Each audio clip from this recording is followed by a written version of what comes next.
You know, the subject matter started around the Affordable Care Act, with Trump wanting to remove that and trying to, you know, ultimately use the Justice Court to do so. You know, hence why he's nominating Amy Barrett. Hence why, you know, he's trying to put all of these people in court so that he can get some of these things done. Of course, I'm thinking, of course, that's just something else Obama brought to the table that, you know. He's pretty much trying to do everything Trump put in place, right, without having any real, actual plan that will actually work. Right. I mean, I do think that that's ultimately what he's in power for. I mean, I think that, you know, they're just using him to undo everything. But, you know, anyway, Biden obviously is advocating the other side, saying, you know, if we take that act away, then 20 million people will lose insurance. Obviously, that is a big loss as well, but she said it will mostly be affecting women, pregnant women. Well, 20 million people will lose insurance because of pre-existing conditions. Yeah, exactly. Yeah, exactly. Which is the people that really need that's what he's trying to coverage. do away with in the Affordable Care Act. And so there's no need to really explain, you know, why that isn't something that, you know, I mean, it's something that needs to stay in place. However, that's a lot of people, a lot of Americans affected. That's just one crisis, though. That's just one crisis. I mean, that's pretty much why he wants to put Amy Barrett, another conservative, in place, especially to put her on the Supreme Court, because then that will for sure get his law across. No, for sure. I mean, it's all a plan. I think that to change the Affordable Care Act. You know, to remove that. So that was early on the issue. They tried to swerve the conversation because, well, really they tried to swerve the conversation to climate change after that. Cause they were struggling to get through this debate if y'all didn't watch it, but they went on to climate change and, you know, obviously dealing with the forest fires that have been happening a lot in California. And so Trump, you know, went along saying that those forest fires were due to poor management. Not that it was really a major crisis, but if we would just manage the trees better in California, that this wouldn't happen. Now, mind you, there was a stat that 60% of the forests in California are federally owned. Making that majority your job, Donald Trump. Exactly. That would make that your job. That would make that your poor management. So, again, now he did say that there were quote unquote forest cities in Europe that don't have this issue, and he was trying to say that if they would just do it how the Europeans do it, it would take care of itself. But you know, that's your job, Donald J. That's kind of what you're here for. But anyway, no response from Biden. We move on to Trump removing the anti-racism training, and I thought that was something that was crazy because we put something in place to try to help people understand, you know, where all of this racism is coming from, and then it just gets dismissed as saying that, oh, we're teaching people to hate this country. We're teaching people to, you know, and really we're just teaching them the roots of, you know, what America was founded on. I mean, it's a hard truth, America, but we need to, you know, part of this healing process is dealing with these cold hard facts. I mean, he removed that, so that's done. But we should still do some kind of community. But in retrospect, like, Trump really inflames and ignites a lot of anger in this country. Like, he's the one, in his presidency, that's when the country's been the most divided, if you really want to be honest. Yeah, I mean, that's why I say, like, his neo-Nazi followers and his white supremacists and the people that he doesn't want to denounce, like the Proud Boys, I feel like he's the one who's really being on the forefront of what's dividing this country. I agree. That's why I say, whether he's racist or not, clearly his followers are. Exactly. And so that says a lot about who the leader is, though. You attract who you follow who you attract. So, and what he would allow. I mean, when he told the quote unquote Proud Boys, which I'm not even gonna lie, when I first heard Proud Boys, I thought it was like a gay group. I'm not gonna lie. That's just my first thought. Yeah. But when when Trump brought it up as some kind of name for a, you know, newly galvanized young racist, he told them to quote unquote stand down and stand by. Whatever that means. What does that mean? What does that mean? If someone tells you to stand down, that's one thing. If someone tells you to stand by, that's like just wait for war. Exactly. Isn't it? Brings me back to what I'm saying. He ignites anger in people. On the slick too, he tried to be slick with it. Stand down, stand by. Exactly. And then his son was sent out there to say that's not what he said. I mean, it's crazy, but he leaves a lot of room for his words to be interpreted many different ways. And he's very smart about how he does it. And he will not denounce white supremacy. And he won't do that, America, because that is his base. Exactly. A good politician knows to never alienate your base. And for him to denounce white supremacy is alienating his base. Understand that. Now, obviously, Biden brought up the fact that 1 in 1,000 black people die of COVID. I found that to be an interesting fact.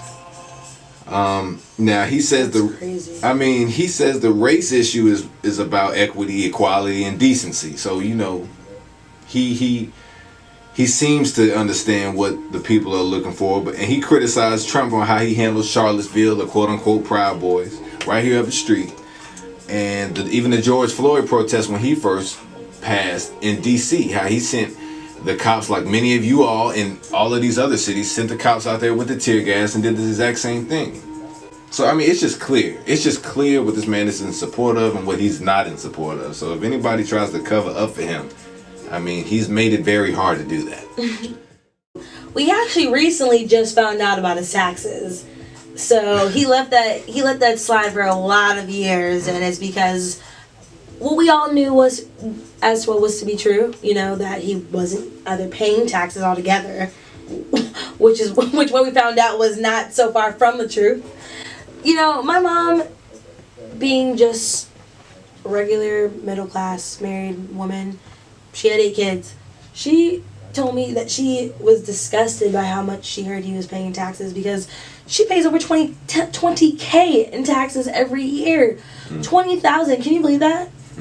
I, just as a young adult, that is crazy just hearing that she pays that much. But I mean, we are also in a different tax bracket. But at the same time, him only paying $700 in taxes, that's wild. Yeah, I think it's really going to push for a power shift, just because now the people know that these people on the top are paying next to nothing on their taxes. And I think that... How is that fair? Right, and that right there is going to grow. And it's just going to become a whole movement until... Americans cannot be that dumb. The rich will start getting taxed. I mean, I think that is ultimately what's going to come of that. So, I mean, we just need to keep making noise about that. We need to keep making a big deal about it, because, I mean, that it isn't right. And that's part of the reason why this money is not circulating the way that it should, I feel. So is it that we don't tax the rich because they are the ones funding the government? Boom. That's exactly okay, so why don't we tax them to make them fund the government? Be like, we're going to tax you out the bendo if you don't, fund this government. Well, I mean, that's a good question. I would go on to believe that these business owners would likely just move their companies overseas, but would that they? Is the but would they? Is the other side to it. You know what I mean? Because especially with given this situation going on right now, it's probably a lot harder to do that than that's true. It once used to be. So I think that that's definitely something to think about. But it just bothers me hearing that. It's just a polar contrast with these two candidates. I mean, even with the protesting, you have, Biden, championing the protesters, saying that, peaceful protest is what we need. He will demean any violence. So, he is going to still do that just because he's a, quote unquote, politically correct candidate. So it wouldn't look good for him to do that.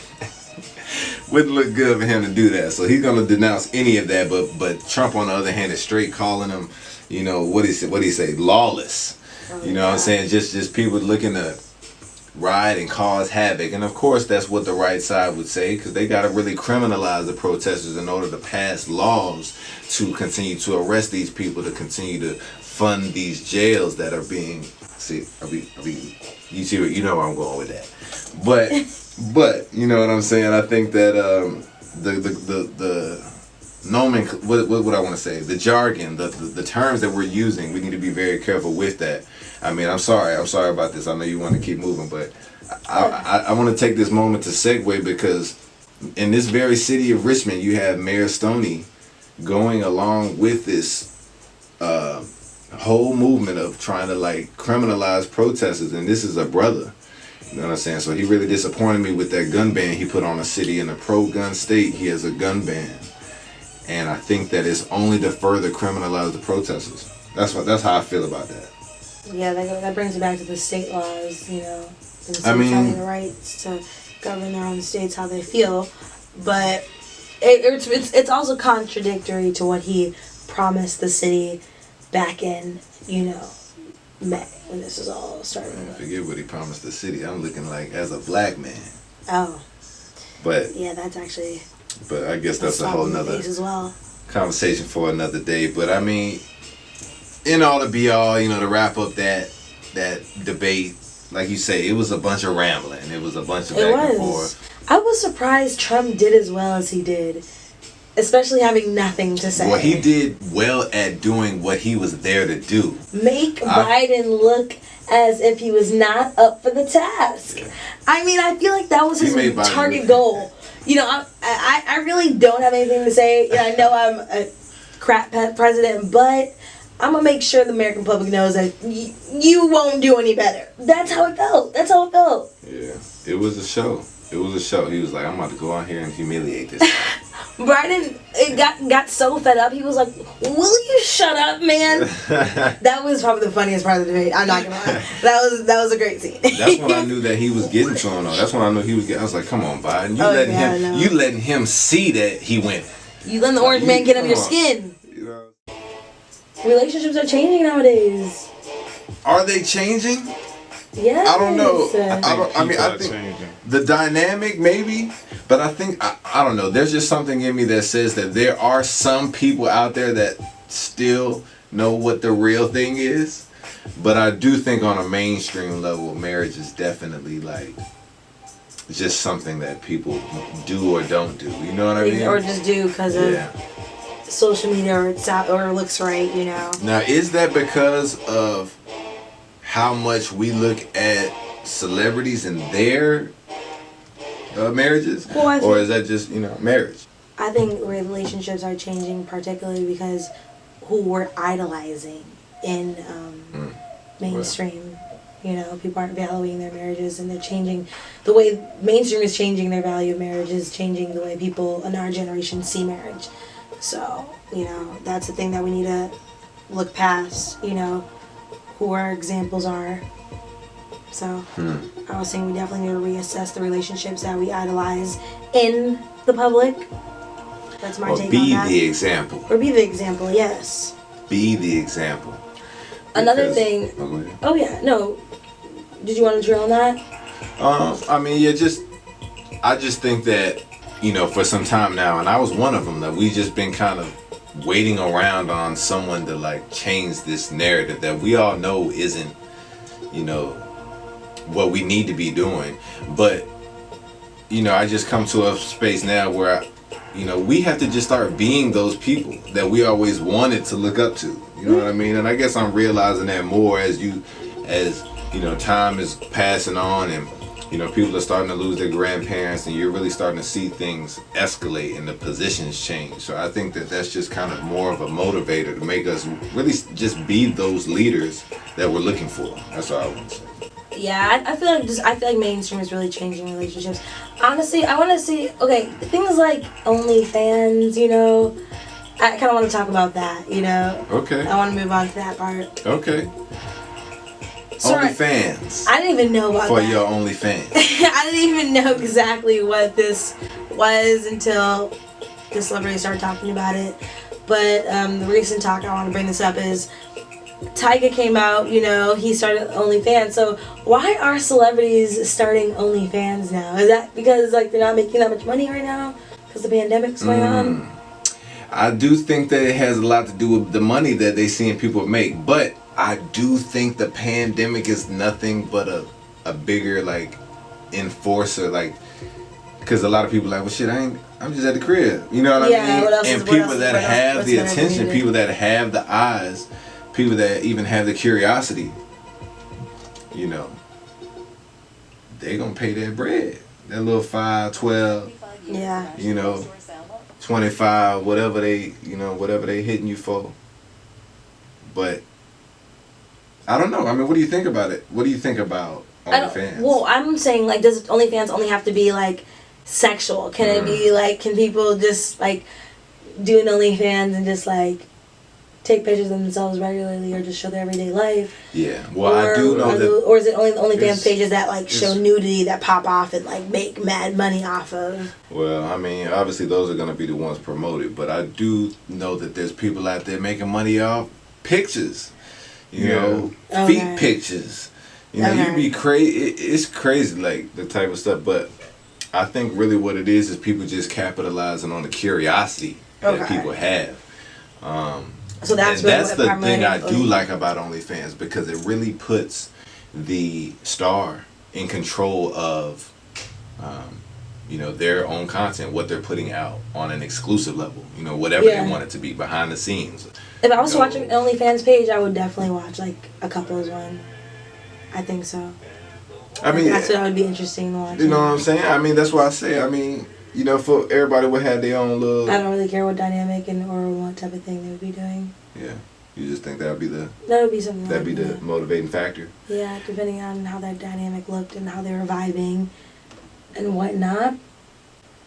No, I definitely think that they're capitalizing on the fact that you getting, you know, something that, like, everybody wants something that, you know, everybody doesn't have. So I guess, you know, capitalizing on your exclusive audience. That's one thing I do like about OnlyFans, you know. Because I'm all about being your own boss, man. So I shout out to everybody that's, you know what I'm saying. Because people are doing it to, like, pay off loans and, like, you know what I'm saying? You know, pay off rent. People are doing it for their own reasons, and I actually was interested in, like, why people would do an OnlyFans. Because I only thought at first it was only because of nudity and that type of stuff. I think that just blew up. Yeah. Yeah. I mean, that was a part of it, but, like, you got artists doing fans only pages now, where they're promoting their music, DJs. Like, it's not just, you know, focused on that topic anymore. It's like anybody and everybody has a fan page. Everyone does. OnlyFans. Well, there you go with that, OnlyFans.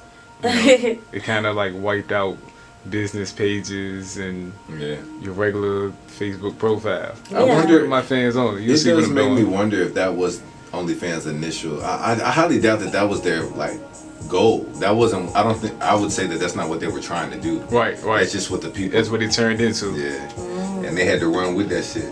I mean, they didn't have to run with it, but clearly people. But they could do whatever they want on it because it's their page. Okay, that makes sense. Once the porn industry got a hold of it, it was over.